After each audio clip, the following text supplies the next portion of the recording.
Bueno, empezamos entonces ya después de nuestra jornada de receso a concretar los temas que vamos a ver para este nuestro último periodo. Hoy empezamos a trabajar el tema de fundamentos.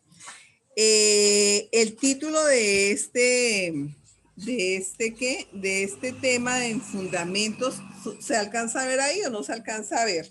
Tengo una iniciación acá en el tablero que dice historia del vestido, ¿sí? Porque nos toca tener bien en claro la diferencia que hay entre el vestido y lo que nosotros siempre hemos considerado como moda. Eso lo vamos a trabajar más adelante, pero lo vamos a trabajar en este periodo. Entonces, para remitirnos, póngame atención a esto, porque esto va dentro de la tarea que voy a pedir para fundamento. Tienen que elaborarme una línea del tiempo. Entonces, es aproximadamente lo que les tengo acá. Así es la idea de lo que vamos a hacer de la línea del tiempo, pero mañana terminamos la otra parte. Para remontarnos a estudiar la historia del traje, tenemos que remontarnos al hombre primitivo o a los homínidos. Entonces, ustedes saben aproximadamente cuántos años hace que está el hombre aquí en el planeta Tierra. ¿Quién sabe? ¿Cuántos años? Y nos acogemos nosotros a la teoría de la evolución, ¿cierto? No vamos a ver los conceptos religiosos de que el hombre nació pues de otra forma, no estamos cogidos a la parte científica, que es la parte de la evolución. Entonces, por eso tenemos que ubicarnos en una línea del tiempo. Entonces, para estudiar la historia tenemos que tener en cuenta el tiempo y espacio, o sea, ubicación geográfica. Son muchas las civilizaciones primitivas. ¿Qué quiere decir civilización? Civilización, ¿quién me dice? ¿Es sinónimo de qué? De ciudad. Civilización hace relación a lo que es la ciudad, ya cuando la gente está agrupada y hace sus actividades y todo. Entonces, cuando los homínidos evolucionaron, ellos no tenían traje. Tenemos que ver cuál es la función entonces que cumple el traje y desde cuándo apareció y cómo el traje cumple una función social o también para protección o bueno, vamos a ir estudiando eso poco a poco. Entonces, vamos a ubicarnos así en la época de la prehistoria. ¿Por qué se caracteriza la prehistoria? ¿Cuál es la clave o para definir que eso es la prehistoria? Cuando no hay qué, cuando no existe qué, la escritura. Y la historia es a partir del momento que existe la escritura. Entonces, cuando estudiamos historia, los historiadores dividen el tiempo en eras, en etapas, en periodos, en años, en quinquenios, en siglos, etc. Hay diferentes formas de cortar el tiempo.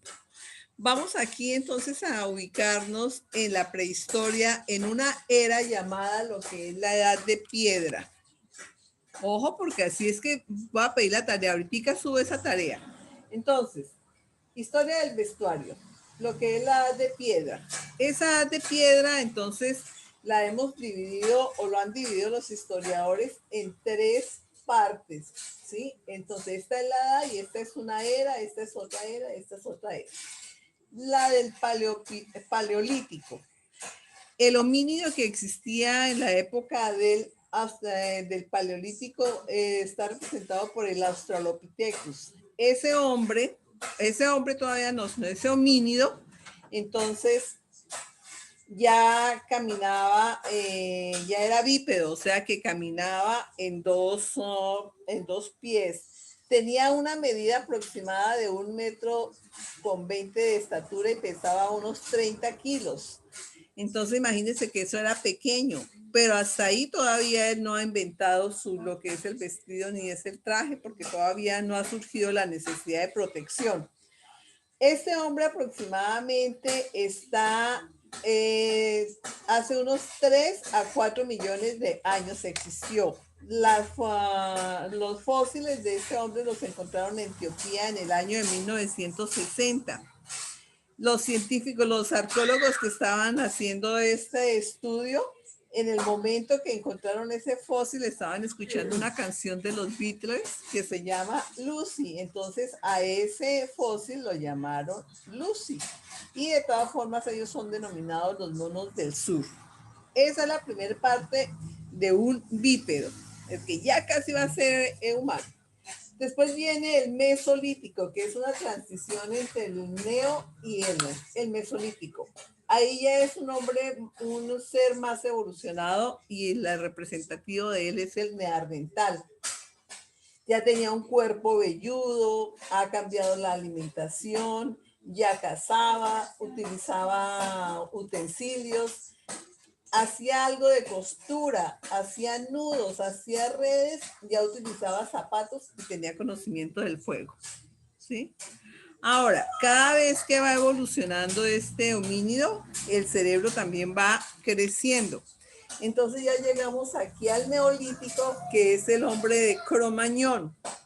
Es de cuerpo alto, sus cejas son espesas, tiene gran musculatura y aproximadamente o de antigüedad tiene unos 2000 años. Ya en ese momento conocía la agricultura y con el conocimiento de la agricultura ustedes saben que se vuelven sedentarios. Antes estaban era caminando y caminando. Conocen la ganadería, ya empiezan a tener la necesidad de lo que es la ropa. Y esa necesidad es por protección con el clima, ¿sí? Ellos acababan lo que es la interglaciación, o sea, el descongelamiento de la tierra, ¿cierto?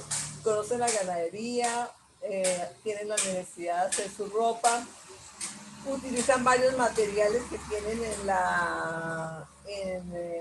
en el planeta, tejían y usan fibras vegetales como el lino, ¿sí?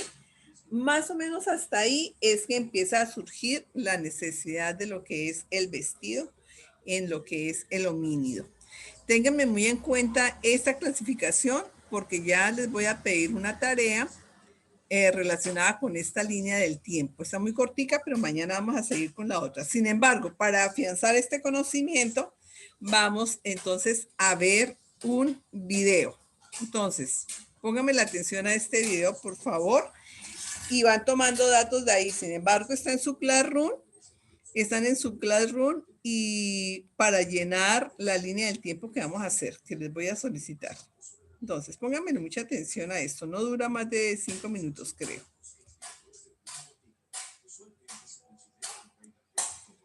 Si quieres van, bueno, van tomando apuntes o de todas maneras ustedes lo pueden ver después también allá.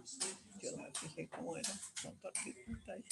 Desde la historia del arte y lo que conlleva la herramienta, se ha hablado de las armas, de las herramientas y los recursos utilizados, e incluso del arte rupestre. Pero nunca se ha tratado en mayor profundidad el tema de la vestimenta de las prendas utilizadas.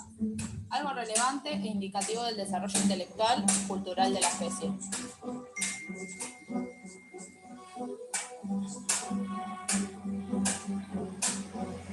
La ropa en la prehistoria tiene la misma importancia que las herramientas que nos ayudan a sobrevivir, ya que las prendas que cubrían nuestros cuerpos también nos protegían del clima final de la última glaciación, permitiendo colonizar zonas de climas fríos y más rigurosos.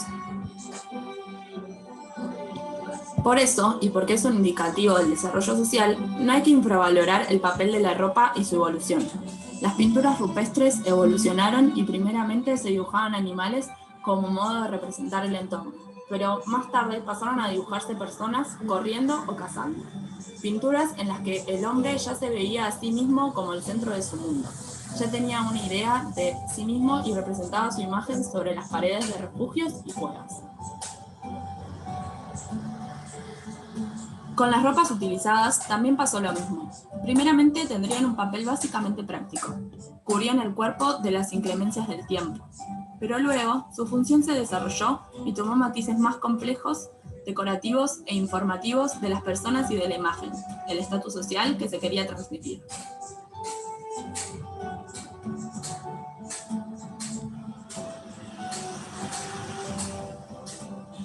La vestimenta está relacionada al hombre casi desde su aparición en el planeta. Durante la prehistoria resolvió sus problemas de protección, identidad y expresión mediante la indumentaria. Iría pegado a su descubrimiento el deseo de novedad y cambio que da origen a lo que llamamos moda. En muchos de los casos no quedan vestigios físicos del material con que se hacían las prendas. Los científicos utilizan las herramientas encontradas para teorizar acerca de lo que usaban o no.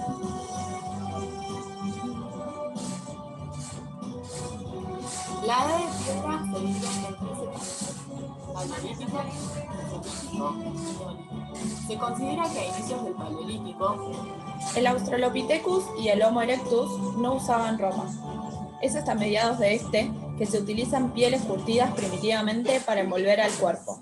Se sospecha que pudieron haber sido los primeros en teñir sus prendas de color amarillo y rojo mediante el uso de arcillas.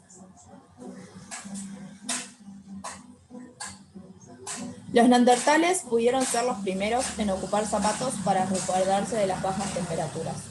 Se presume el uso de suela dura en sandalias de pasto, zapatos de cuero y botas de piel, cada uno dependiendo del clima. La vestimenta del cromañón, quien reemplazó al neandertal, se cosió con aguja de hueso para ceñirla a la forma del cuerpo. El hombre de esa raza alcanzaba una talla de 1,80 m. Era robusto y vigoroso, de cráneo alargado y voluminoso, ligeramente aplanado en el occipicio, con una frente alta, arcos superciliares apenas saliente, el rostro algo ancho en los pómulos, mostraba una nariz estrecha y larga.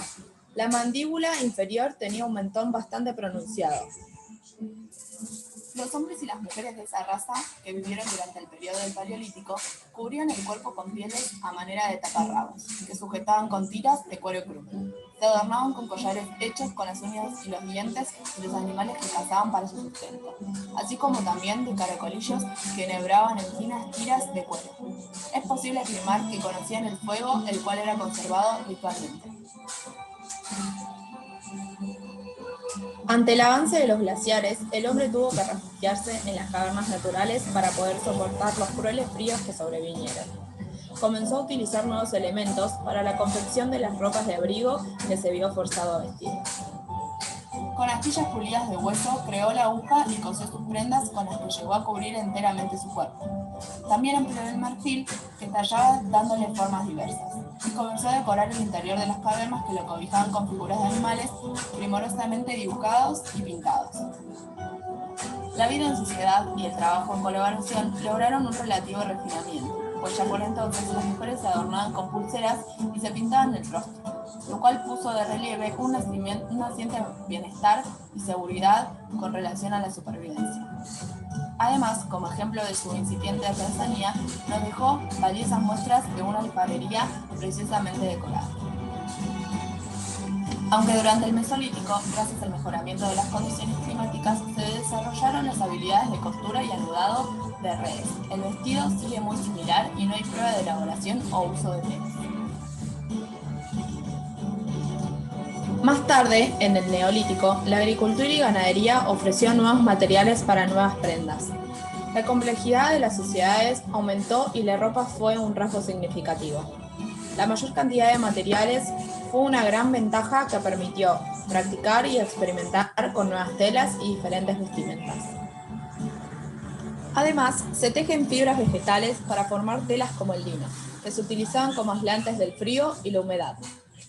En sus vestimentas, la parte superior tenía forma rectangular con agujeros para la cabeza y los brazos. Las mangas eran opcionales y del mismo modo eran rectángulos unidos al top.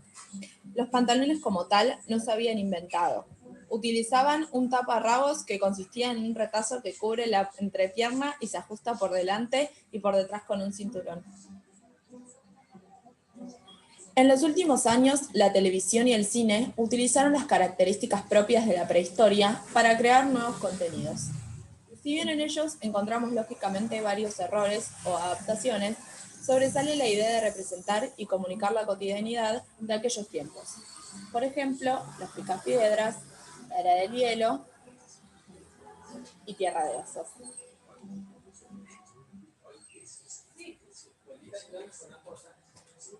La vestimenta utilizada por los egipcios debe su diseño y elección de géneros a las altas temperaturas que debía enfrentar esta civilización.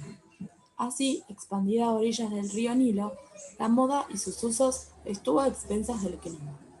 En Egipto, la indumentaria era una consecuencia directa del clima cálido y seco de la forma de vida al aire libre. En tal sentido, a lo largo de las 3 etapas fundamentales del Imperio egipcio, esto es, Imperio Antiguo, Medio y Nuevo, no se observaron grandes cambios en relación con la moda. Según las etapas, se encontraron variedades sobre una misma base en el vestido, pero no modificaciones radicales. Las variedades de telas utilizadas no fueron muchas. El lino se constituyó como la materia prima. Había diferentes tipos: el lino real, el sutil fino, que era un lino elaborado con más relieve, el sutil, con leves relieves, y por último, el lino liso. Se impuso el lino por la creencia de que era más puro. La producción del mismo era muy importante, y fue el tejido utilizado durante casi toda la historia. El color principal fue el blanco, pero a la vez se tenían algunos hilos con colores, sobre todo rojos o marrones. Además, se creaban composiciones geométricas. La lana también era un género muy utilizado. Este servía para la fabricación de ropa de abrigo y de caza. Fue considerada impura, ya que todas las fibras animales eran objeto de impedimento, y solo fueron empleadas para abrigos. Eran prohibidas en los templos y santuarios, donde los sacerdotes usaban ropa de lino de color blanco. Entre otros géneros utilizados, también debe mencionarse la seda y el algodón.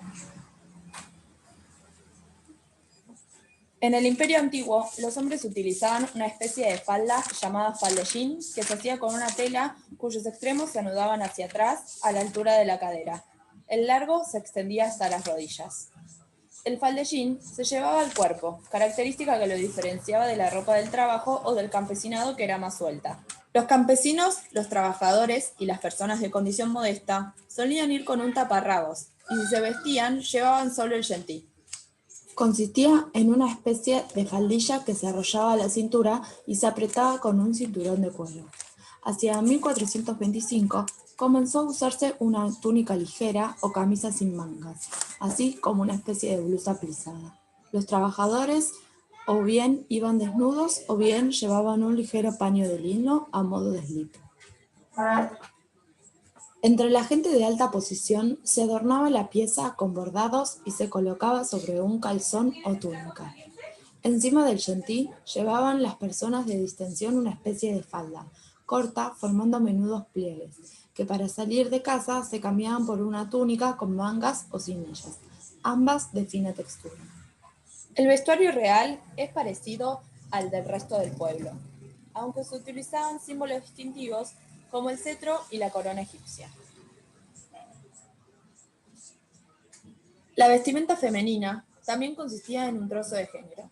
Este cubría todo el cuerpo en forma envolvente, desde las axilas hasta los tobillos, cuyas tiras a los costados y anudadas hacia atrás cubrían los pechos.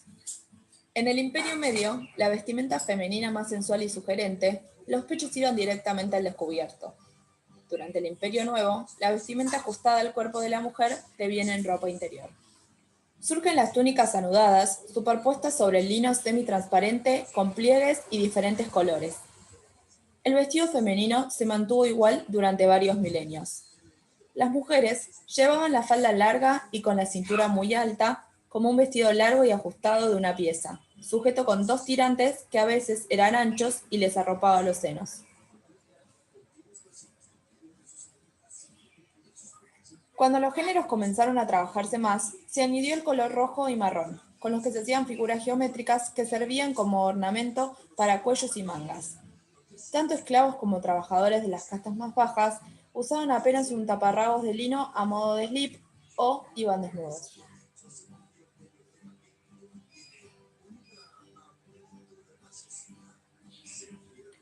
Entre los accesorios de importancia, las pelucas constituían un elemento fundamental.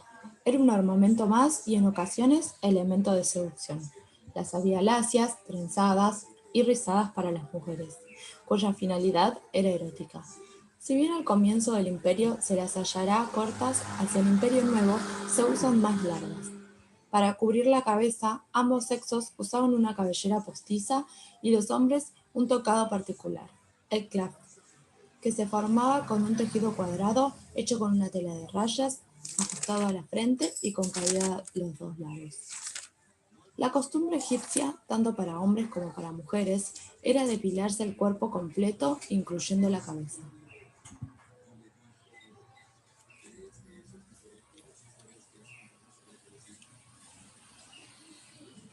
El calzado podía ser doméstico o ceremonial, y se usaba en determinadas situaciones y por ciertas personas. Llevaban unas pantuflas hechas con plantas o con fibras vegetales, que para los reyes y magnates podían ser de otros materiales como cuero trenzado y llevar todo tipo de adornos, rematándose en una punta encorvada hacia arriba.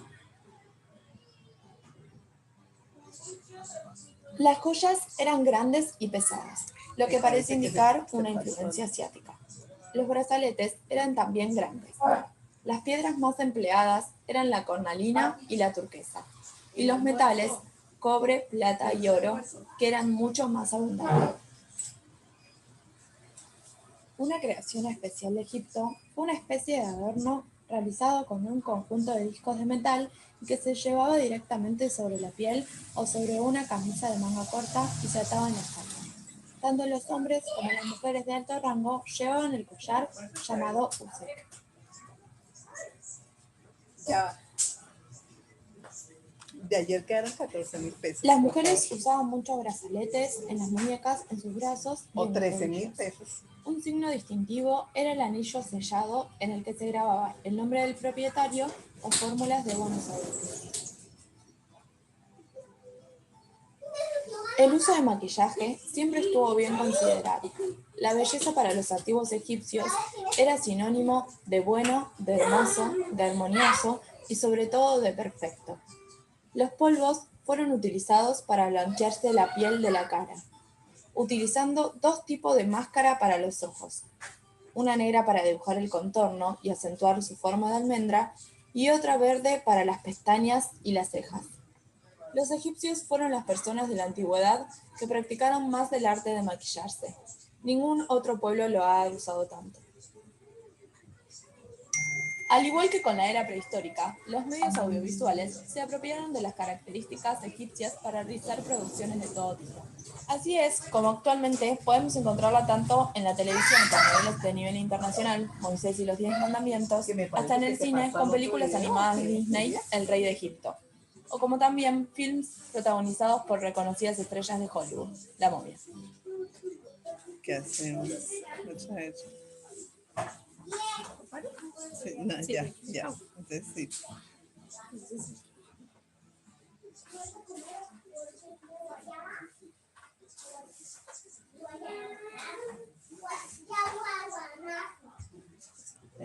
Bueno, le pusieron atención a esto, ¿cierto? Sobre esto, entonces voy a hacer una tareita que ya no la he bajado a su tablón, a su trabajo en clase, pero yo ahorita les especifico, es elaborar una línea del tiempo de la prehistoria, los aportes culturales que dio el homínido, que va dando el homínido, y específicamente vamos a coger Egipto. Dentro de las civilizaciones primitivas, la primera civilización fue la Mesopotamia, pero vamos a coger Egipto porque es más enriquecedora en cosméticos, en accesorios, los grandes aportes que ha dado a la humanidad con el conocimiento médico, científico, religioso, etcétera, que nos sirve de inspiración en el momento que nosotros estemos haciendo una colección, ¿sí? Entonces, mañana vamos a ver otro videíto para acabar de complementar cómo va a ser el trabajo de la línea del tiempo que ustedes me van a entregar. Y todo esto yo estoy preparando la evaluación para sacarla y eso es la nota de su fundamento, ¿sí? Entonces, yo creo que dejamos hasta ahí hoy. Les agradezco a las chicas y mañana nos vemos. Yo envío y miro a ver qué pasó.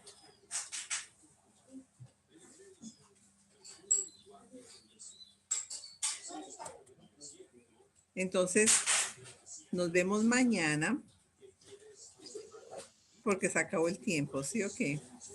Para ya está boxer, ya está leggings, boxer y vamos con panty, la prenda femenina. Ahorita subo esas imágenes al tablón para empezarlas a realizar también en actividades de clase y toda esa cuestión, ¿sí? Y los otros están muy conchudos, oiga. Los décimos están presentando proyectos y ustedes, pues sería la idea haber hecho al menos esos boxers y ese panty que viene ahorita, como para presentar algo, porque... Pero entonces vamos a ver qué se puede hacer. O las ilustraciones, están muy quedados en ilustración. Entonces nos veremos mañana, ¿sí? Juiciosas, por favor.